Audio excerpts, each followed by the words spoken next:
35 कारंजा मानोरा विधानसभा मतदारसंघाचे समनक जनता पार्टीचे अधिकृत उमेदवार ययाती नाईक यांना बहुजन मुक्ती पार्टीने पाठिंबा दर्शविला आहे।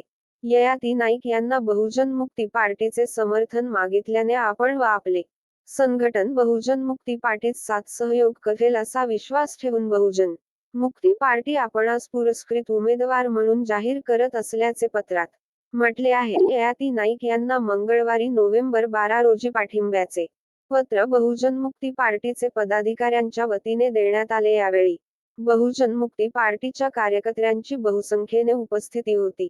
दरम्यान गेल्या 2 दिवसापासून समनक जनता पार्टीचे अधिकृत उमेदवार ययाती नाईक यांनी प्रचारात आघाडी घेतली असून मतदारांच्या प्रत्यक्ष भेटीगाठींवर त्यांच्याकडून भर दिल्या जात आहे। गावागावात तांड्या वस्त्यांवर जाऊन ते प्रचार करीत असल्याने प्रचाराला गती आली असून मतदारांचाही त्यांना वाढता पाठिंबा लाभत असल्याचे दिसून येत आहे। ययाती नाईक हे राज्याचे माजी अन्न व औषध प्रशासन मंत्री मनोहरराव नाईक यांचे चिरंजीव असून यंदाच्या विधानसभा निवडणुकीत ते आपले नशीब अजमावत आहे। प्रचारादरम्यान ज्यांच्या मागे कार्यकर्त्यांची मोठी फळी असून आगामी काळातील विकासाचे विजन कार्यकर्त्यांकडून मतदारांना पटवून दिल्या जात असल्याने या निवडणुकीत विजय मिळविण्यासाठी कार्यकर्ते जोमाने प्रयत्न करीत आहे।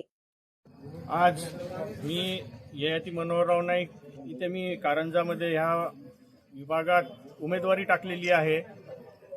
समनक जनता पार्टी पक्षाकडनं मी माझी उमेदवारी दिलेली आहे। या विधानसभामध्ये मी इथे लढत आहे। ह्या मेश्राम सरांनी इथे मला पाठिंबा जाहीर केलेला आहे।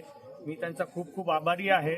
बहुजन मुक्ती पार्टीकडनं त्यांचा मला एक फार मोठा सपोर्ट मिळालेला आहे। त्यांना मी विनंती केली होती की आपल्याकडे सर कुठला उमेदवार नसल्यामुळे आपला साथ जर मला मिळत असेल तर आपण नक्कीच ह्या जहाजाला आपण कुठेतरी दया पार लावू शकू आणि विकासाच्या कामाला हातभार लावू शकू। तर त्यांचं मी खूप खूप आभारी व्यक्त करतो। धन्यवाद।